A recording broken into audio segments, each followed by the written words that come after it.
అమ్మ, తులారాశి వారికి ఎలా ఉంది ఈరోజు? తులారాశి అనేటప్పటికి మనకి చిత్తా, స్వాతి, విశాఖ 3 పాదాలు.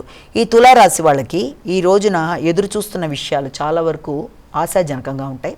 ఆర్థిక సంబంధమైన విషయాలు కానీ, ఆర్థిక సంబంధమైన విషయాల్లో పెట్టుబడులకు సంబంధించిన విషయాల్లో కానీ అనుకూలంగా ఉంటాయి. తండ్రి యొక్క ఆరోగ్యానికి సంబంధించి ఆధ్యాత్మిక ఆలోచనలు, ఆధ్యాత్మిక వ్యక్తులతో కలయికలు మొదలైన వాటికి ఆస్కారం ఉండడానికి అవకాశం ఉన్నా, వీలైనంత వరకు మీ యొక్క కమ్యూనికేషన్ కానీ, టెక్నాలజీకి సంబంధించిన విషయాల్లో కానీ వీటి విషయంలో తగిన విధంగా జాగ్రత్త తీసుకుంటూ ముందుకు వెళ్ళాలి. బంధువులను కలవడానికి, ముఖ్యంగా తల్లితరపు బంధువులతో కలిపి ఈ రోజున మాట్లాడడానికి, మేనమామలు మొదలైన వాళ్ళతో మాట్లాడే అవకాశాలు ఈ రోజున మనకి కనబడుతున్నాయి. వృశ్చిక రాశి.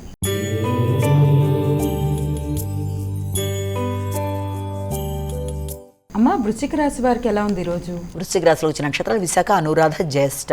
ఈ వృశ్చిక రాశి వాళ్ళ విషయం తీసుకునేటప్పటికీ వీళ్ళకి ముఖ్యమైన విషయాల్లో, అంటే ఏదన్నా డ్రైవింగ్ విషయాల్లో తగిన విధంగా జాగ్రత్తలు తీసుకుంటూ వాళ్ళు వీళ్ళంతవరకు ముందుకు వెళ్ళాలి.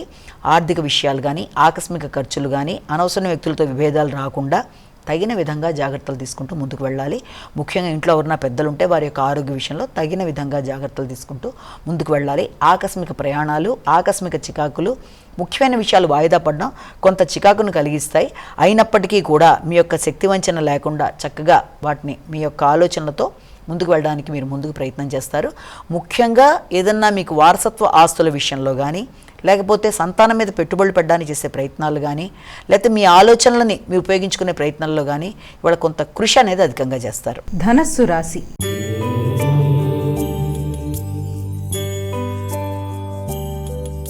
అమ్మ, ధనస్సు రాశి వారికి ఎలా ఉంది ఈరోజు? ధనస్సు రాశి వాళ్ళకి మూలా, పూర్వషాఢ, ఉత్తరాషాఢ 1వ పాదం. ఈ ధనస్సు రాశి వాళ్ళకి సాంఘిక సంబంధాలు బాగుంటాయి, మైత్రి బాగుంటుంది. ముఖ్యంగా జీవిత భాగస్వామి గురించి కానీ, మీ యొక్క ఆల్రెడీ ఉండే భాగస్వామి వ్యాపారాలకు సంబంధించి కానీ ఈ రోజున ఖర్చులు అనేవి అధికంగా పెట్టడానికి మీరు కొంత ప్రయత్నాలు చేస్తారు. స్థిరాస్తుల మీద, ముఖ్యంగా గృహ వాహనాల మీద పెట్టుబడుల కొరకు తల్లితో సంప్రదింపులు చేయడం, లేకపోతే తల్లి యొక్క ఆరోగ్య విషయంలో మొదలైనవన్నీ కూడా చాలా వరకు అనుకూలంగానే ఉంటున్నప్పటికీ కూడా ముఖ్యంగా ఇలాంటి విషయంలో జీవిత భాగస్వామితో సంప్రదించి వారి తరపున, వారి ద్వారా కూడా కొంత వారి యొక్క సహకారంతో ముందుకు పెడతారు. మకర రాశి.